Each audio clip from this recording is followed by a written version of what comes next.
Bueno, muy buenos días, tengan todos, espero que hayan amanecido bien, que no hayan trasnochado mucho. Yo pensando en que una de esas noches hubieran trasnochado, dije, sentarme ahí va a ser un problema, porque me van a dormir, a los 5 minutos los voy a tener a todos durmiendo. Así que armé una presentación y voy a estar gritando desde acá y también saltando y caminando para que no se me duerman. Un tema que te tengo que indicar a vos cuando cambiamos. Perfecto, muchas gracias. Un tema que también quería aclararles es que probablemente escucharán cosas que ya hemos discutido en el taller, en los talleres de ayer. O sea, van a decir, este señor viene a repetirse un poquito, ¿no? Pero bueno, me parece que es importante que algunos temas los reforcemos. Voy a tratar también de proponerles algunos puntos que pueden ser, digamos, de discusión interesante en la medida que tengamos tiempo. Y bueno, arrancamos entonces. Siguiente, por favor. Siguiente. Bueno, ¿alguien se ve el dibujito? ¿Alguien lo ve? Bueno. ¿Qué es?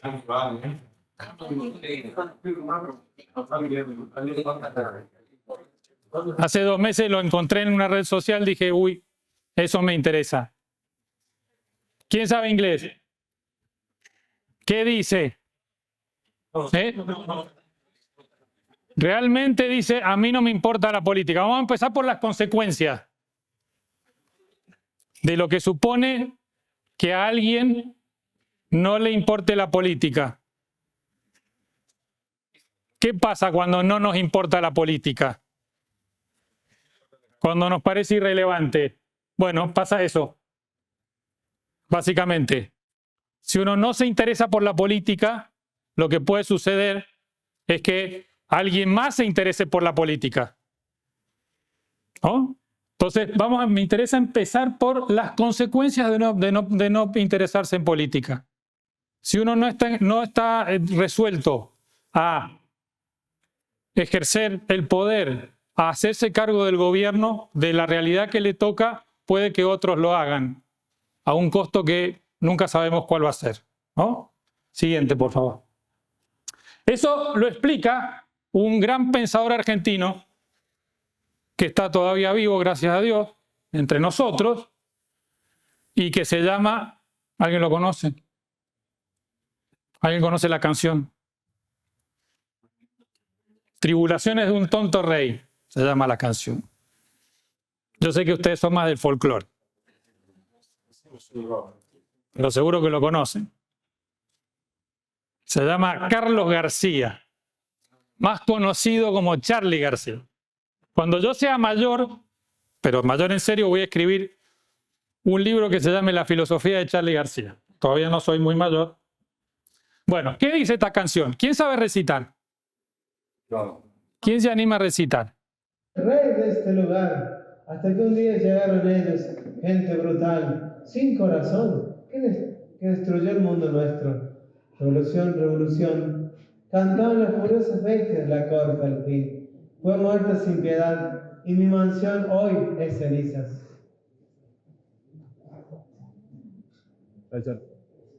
Libertad, libertad, yo era el rey de este lugar. Tenían 100 copas de seda fina. Estoy desnudo, si quieren verme, bailando a través de las colinas. Bueno, ¿por qué me parece interesante la letra de esta canción? Que es muy bonita, me gusta mucho. Porque, ¿cuál era el problema del rey? No le interesaba la política. No le interesaba la política. No le interesaba ejercer esa responsabilidad que Dios le había delegado, ¿no? Y entonces, ese desinterés de la política nunca es total, nunca es absoluto. Siempre hay alguien interesado en la política. O sea, en política se dice usualmente en la teoría política que no hay vacíos políticos. ¿Qué quiere decir? Que siempre hay alguien que tiene que ejercer el poder. que tiene que hacerse cargo, que se hace cargo teniendo las condiciones o sin tener esas condiciones. Por lo tanto, la pregunta que me interesa responder en esta parte de la charla es: ¿a quién le interesa la política? Porque si no nos interesa a nosotros la política, a alguien más sí le va a interesar. Esto no supone una situación en la cual es posible pensar en un vacío de poder. El vacío de poder en las sociedades no existe. Las sociedades necesitan a alguien que ejerza el poder. Por lo tanto, una pregunta fundamental: ¿a quién le interesa la política? Siguiente, por favor. Una pregunta que nos podríamos hacer, ¿no? ¿Qué es la política? ¿En qué consiste la política? Les pido que se olviden por un ratito, porque tampoco nos podemos olvidar mucho de los partidos políticos, de lo que entendemos usualmente por política a través de los partidos. Mi idea acá es plantearles una idea mucho más general, un concepto mucho más general, más integrador de política, ¿no? Siguiente. ¿Qué es la política entonces? ¿Cómo la podríamos definir? Como el conjunto de cuestiones relativas al orden y al gobierno de una comunidad humana. Es fundamental este doble concepto, orden y gobierno, porque son dos maneras de ver una misma realidad. Cuando estén planteándose un problema en términos políticos, siempre piensen en estos términos: ¿cuál es el orden y por qué ese orden está en discusión? ¿O quién gobierna y por qué se discute o se plantea la forma o el fin de ese gobierno? Orden y gobierno. Si tuviéramos que tomar un examen después, pregunta que les pondría seguro, decir: ¿qué se entiende por política? No es lo que hacen los partidos, no es el conflicto, no es un tema, no se trata solamente del poder, como vamos a ver más adelante, sino que es lo que supone los problemas que generan una forma de organizar y de gobernar a una comunidad humana. Siguiente. Orden y gobierno son dos caras de una misma moneda. Orden y gobierno son dos conceptos. Si ustedes se van a cualquier diccionario van a encontrar un montón de definiciones que las ponen en relación. El concepto de orden y el concepto de gobierno. ¿Por qué mencionamos las dos? Ustedes me podrían preguntar: bueno, si son tan parecidas, ¿por qué mencionamos las dos? Porque son dos maneras de entender la misma realidad. Por un lado, una consideración de esa comunidad desde un sentido, podríamos decir, metafórico espacial. El orden. ¿Qué es el orden? ¿Cómo definimos el orden? Es la relación que existen entre determinados objetos en un espacio común. Por eso decimos que esto le da al concepto de la política un giro espacial, que es una de las dimensiones en las que vive el hombre, el espacio. La otra dimensión, ¿cuál es? El tiempo. A eso se refiere el gobierno. Toda acción humana es una acción en el tiempo, se desarrolla a lo largo del tiempo. Entonces, en orden, con el concepto de orden, estamos haciendo referencia a la dimensión espacial de la política, porque somos seres materiales, ¿no? Tenemos una materialidad y por lo tanto ocupamos un espacio determinado y lo hacemos según determinados criterios, ¿no? Determinado orden, ¿no? Y por otro lado, el gobierno. Somos seres en el tiempo, nos estamos proyectando, todos tenemos pasado, todos tenemos presente y futuro, las personas, pero también las comunidades. Y la acción de gobierno es, como toda acción humana, algo que se da en el tiempo, en un proceso, en una sucesión, podríamos decir en un orden temporal. Y nos vamos al otro concepto, efectivamente. Y en el fondo, cuando uno da una orden, ¿qué está haciendo? Está gobernando. Es para que entendamos bien cómo son dos conceptos que todo el tiempo se están coimplicando, están mostrando dos dimensiones de la política. Siguiente. Bueno, el blanco no funciona en esta... Bueno, uno podría decir, bueno, ¿dónde está la política? La ubicación de la política. ¿Dónde encontramos la política? ¿No? Por eso decía arriba la política como continuo, porque es una idea que me interesa que quede clara, que la política está en todos lados. Está acá donde estamos, en este edificio, ahí está allá afuera. Está en los planes de estudio que siguen todos ustedes que son estudiantes, en las instituciones a las que pertenecen, en la Federación Universitaria Santo Tomás Moro, también hay política ahí, en sus familias. Por eso aquí lo que me interesa es proponer el concepto de politicidad difusa. ¿Por qué? Porque podemos ver que aquí hay una serie de, no sé si los ven, de círculos que muestran diferentes grados de politicidad de la sociedad. La politicidad máxima se concentra en el gobierno y en el Estado. La politicidad mínima se encuentra en las familias. Esa es la forma más pequeña, más subordinada de politicidad. ¿Es menos importante? En absoluto. Es la que lo estructura. Pero si tuviéramos que hacer una relación en términos de intensidad, de concentración de politicidad, lo encontramos sobre todo acá. Después vamos a ver cómo este esquema, que es un esquema desagregado, lo tenemos que plantear de otra manera. Entonces, politicidad mínima a la familia, no el individuo como dice el liberalismo, la familia. Para Aristóteles, ¿cómo se definía el individuo? Él como era un señor del siglo IV antes de Cristo, no entendía el concepto de individuo como lo entendemos nosotros. Pero él, en el libro de la política, arranca no desde el ciudadano haciendo su análisis, arranca desde la familia. Para él, lo que es indivisible en la sociedad no es la persona individual, como podríamos decir ahora, sino la familia. Para él, el individuo constitutivo ya es un grupo social. ¿Se entiende esto? Entonces, ahí ya tenemos la primera forma política. Olvídense de los partidos. Los partidos no tienen un carajo que ver con esto, perdonen. O sea, aquí es donde se empiezan a jugar, digamos, esas dos dimensiones de orden y de gobierno en la familia. Y después tenemos las sociedades las organizaciones intermedias, empresas, escuelas, clubes, iglesias, sindicatos, uniones vecinales, universidades, lo que quieran.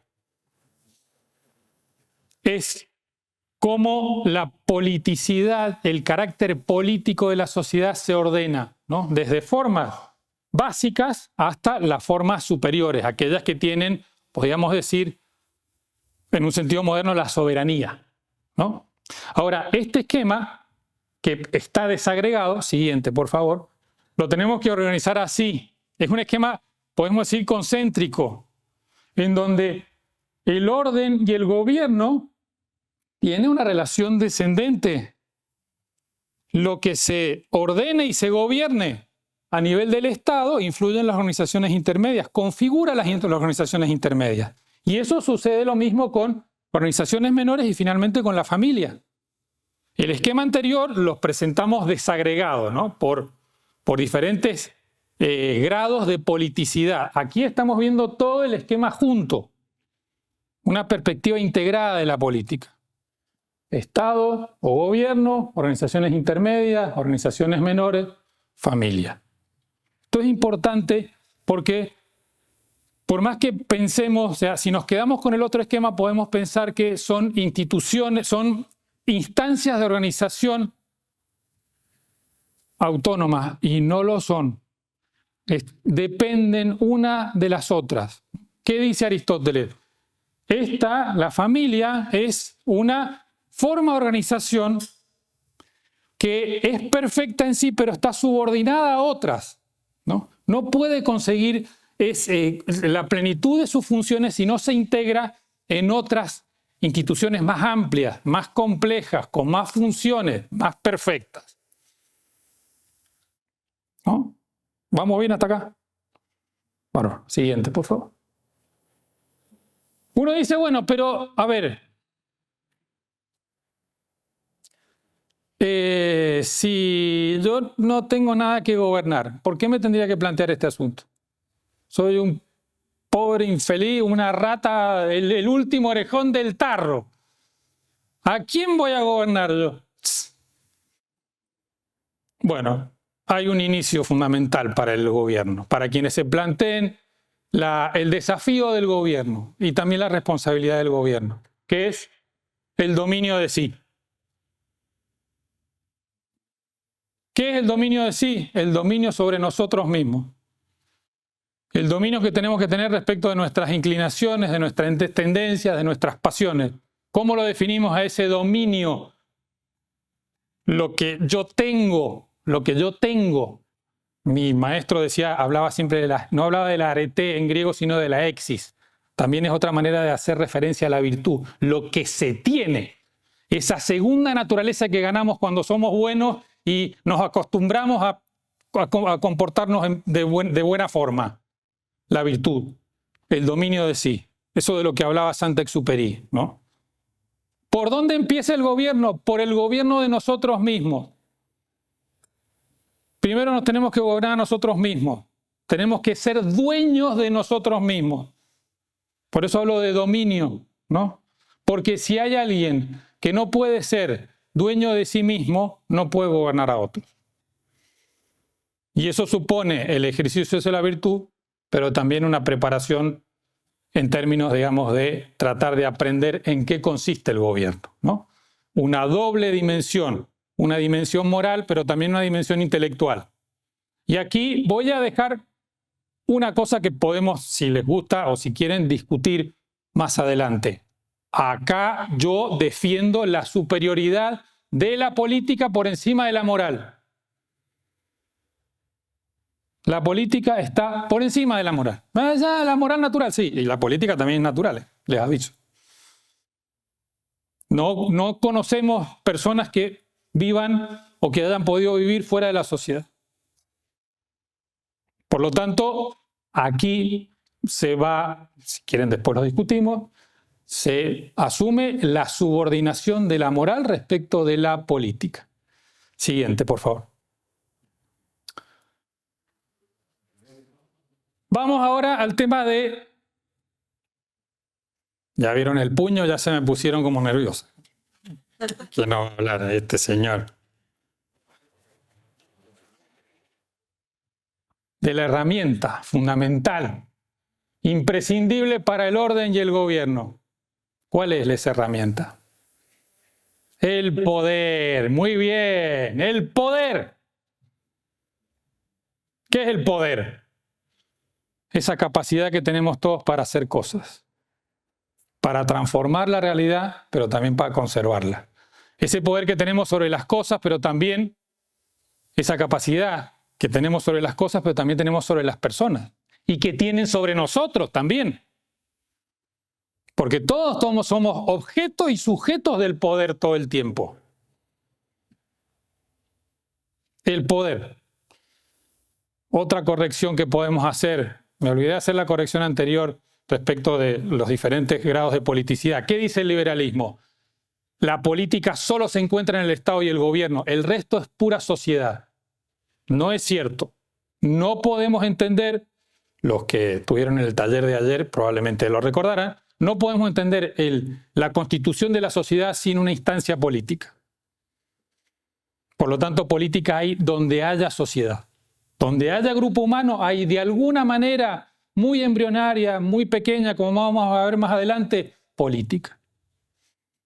Segunda corrección, en este caso, el poder es malo, dicen los liberales.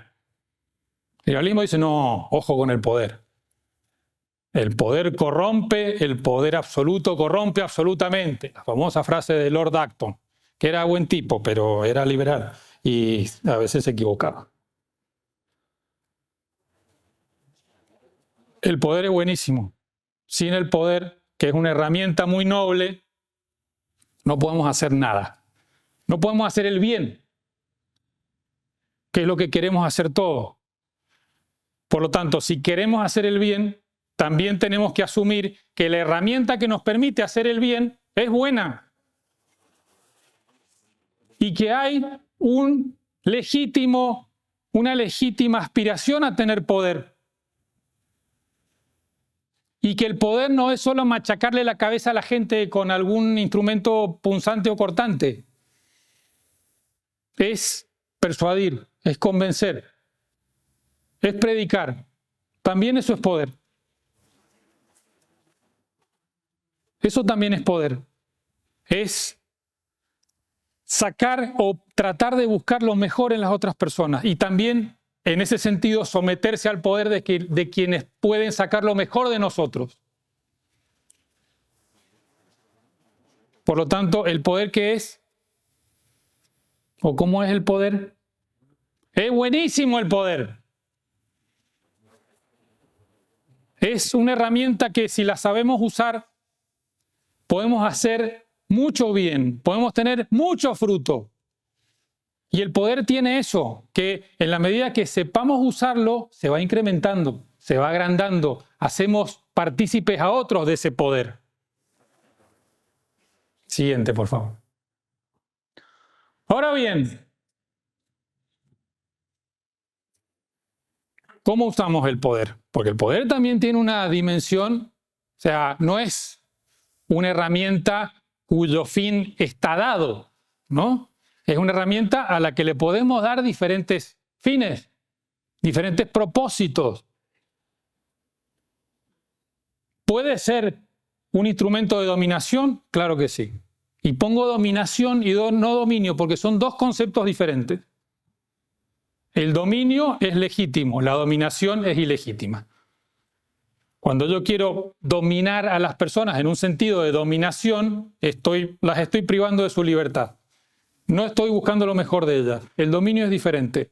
Como ustedes saben, el concepto de dominio viene de varias palabras, ¿no? Viene de la palabra dominus. ¿Qué quiere decir dominus? Señor. ¿Y dominus de qué palabra viene? Domus. ¿Qué quiere decir domus? Casa, hogar, ¿no? El dominus es el señor de la casa, ¿no? Bueno, entonces puede ser un instrumento de dominación, ¿no? O puede ser un instrumento de servicio. Podemos entender al poder como un instrumento de servicio y es como lo tenemos que entender. Para servir hace falta tener poder. Y les daba el ejemplo ayer de limpiar la caca del culito de un bebé chiquito. ¿Es poder? Sí, es poder. Es un poder genial porque yo le puedo dar un servicio. Es desagradable hasta cierto punto. El poder también reside en esas cosas pequeñas. Todos tenemos poder. Esto, como les decía, parece una sesión de coaching, pero es así. El poder que tienen es una cosa, es un regalo que tienen que aprovechar y que tienen que hacer fructificar de la mejor manera posible. Y hay una legítima aspiración al poder. Y quien tiene vocación política tiene una vocación de poder. Y no está mal hacerlo. ¿Por qué? Porque si tiene una genuina vocación política, el poder es herramienta, es instrumento. Es el instrumento irrenunciable de la política. Hace 25 años, cuando ninguno de ustedes había nacido probablemente, con toda la fantasía, digamos, de lo que fueron las crisis de la caída de las torres en el 2001, un montón de gente se puso a pensar y decir, bueno, me acuerdo de un autor, ¿no?, muy de izquierda, dice, ¿cómo transformar el mundo sin tomar el poder? No hay manera. ¿Queremos transformar el mundo? Bueno, tenemos que ejercer el poder. Tenemos que aspirar legítimamente al poder. Siguiente, por favor. ¿Cuál es el mejor servicio que se le puede hacer a la comunidad? Yo ahí les puse, yo sé que ustedes, algunos de ustedes tienen problemas con el evolucionismo, ahí les puse una tribu de neandertales, que son gente que me cae muy simpática y con la que me hubiera encantado comerme un asado. Porque deben haber sido los asados de los neandertales, debe haber sido una cosa seria. Digo que tienen problemas. A mí me parece, todo el tema de la evolución me hace reafirmar mi convicción en la creación, porque es una maravilla, ¿no? Y cada descubrimiento que hay me parece más argumento para reafirmar el tema de la creación. Bueno, estos parientes de nosotros, primos, casi hermanos, porque parece que ahora las investigaciones han llevado a la conclusión de que hubo cruza, hubo mestizaje entre las dos razas humanas, ¿no? Porque parece que en el DNA nos han encontrado a todos algún poquito de neandertal, cosa que está muy bien. Dice, bueno, ¿qué tipo de servicio le podía dar aquel que hacía cabeza a ese pequeño grupo de cazadores-recolectores con una existencia precaria, amenazadas por otras tribus o por otros grupos, por animales que todavía eran depredadores, con el tigre de diente de sable? Protección, muy bien. Pero lo vamos a ampliar un poquito, porque no solamente era protección. Podemos decir, bueno, ese líder de ese grupo, ¿qué servicios les daba a ese grupo? Bienestar. Bienestar.